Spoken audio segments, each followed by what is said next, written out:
This is IBM Museum. Just a hasty video here because Curious Mark just today dropped the part 5 of the Bermuda planar repair. And with the help of Eric, Tube Time US, they got it working. And it turns out, I'll do a spoiler, that it was a via. That's the kind of the wiring channel that goes between your layers on a PCB. And Mark does a very good, in the video, and I'll link that in my video description, has a very good showing of what a via is. And so I thought there's another issue that we've been chasing around, and that's where the same Bermuda planar that they're working with. Also, I've been hearing of instances, and I have a MAL 76, which is just in that space saver size case. And I've heard of someone else with possibly one or two MAL 77s that is experiencing this, where it just doesn't hold a configuration. It gives configuration errors when you power it up. You run through the configuration. It says it's all good, or it completes the configuration, and then upon reboot, it goes through and wants to run the configuration again. And I'm thinking it may be a very similar issue. And so I was just wanting to see, hey, how deep a view can I get to these vias myself with just the really cheap equipment that I have. That camcorder that I picked up used for $20 here that I'm showing. And I've used this in the past to actually show the corrosion on a planar that wasn't really visible to the human eye. I was able to zoom in, and in this instance, it just doesn't do well enough. I may experiment a little bit more, but it involves getting that whole assembly very close to the planar, the area that I'm trying to inspect, especially with items that are higher than what I'm looking at for the vias that are actually on the PCB. And so it just doesn't seem to quite do the thing that I want here. But I've gone through, and I've also pulled out the cheap USB microscopes that are available on Amazon. And it was funny because I went through and I picked a couple of those up, even the high resolution model, for very cheap as well, just a little bit over $20. And I'll show a view of what that is. I didn't want to disturb what view I'm able to get from that with switching around my video sources a whole bunch either here.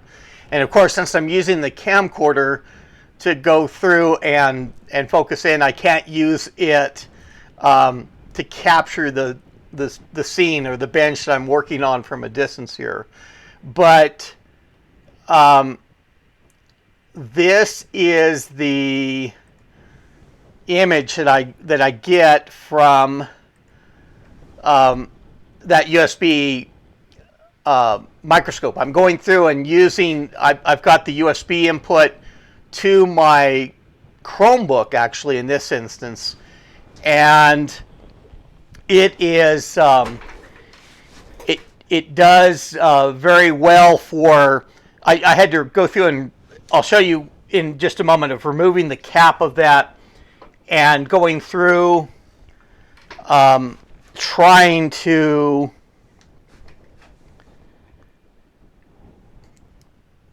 get that close enough to the planar. There's the same limitations, and I'm working with those MAL 56 and 57 planars I had out.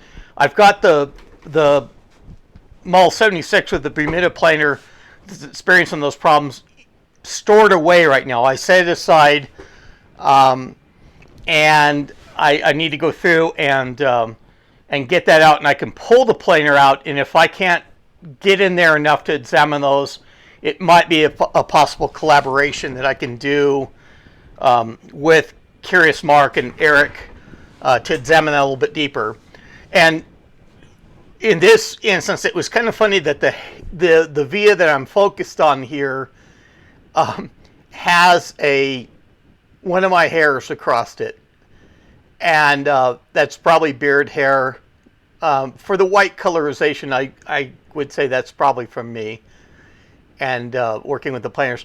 And that's kind of a little bit of what may be a running joke between me and Eric on him commenting about his hair all over the place. And I said, my hair is more all over the place because people see my beard on video and they see how disheveled it is sometimes. I try and comb it, everything else. I do lose beard hair from it that falls to planars and gets captured like this. So let me pause the video and see if I can get my USB webcam to focus a little bit more on that microscope arrangement. And here that is. It's I've also had to remove the little plastic cap that normally covers, and you have this end cap for the lens as well. And normally that protects your lens very well. That's just a screw-on plastic cap, but that's how I have it in the stand, focused on that area to provide that view of things, that view of the vias. And really for all that, the light is not adjustable on this. It runs full time when you have this on, just to light the area. You can't really vary the intensity of it at all. And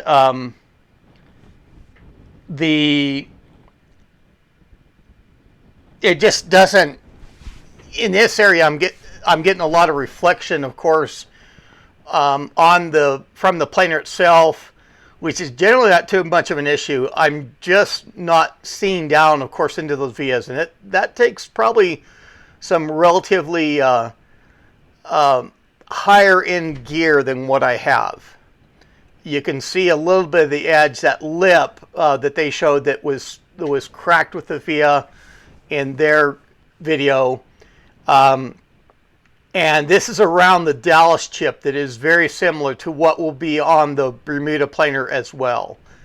There's a battery that's on the riser with the Mul 56, 57, and also the models of the 76 and 77 that have the Bermuda planar, have the Lacuna planar, or even the 85, 56, 85, 57, 95, 56, 57.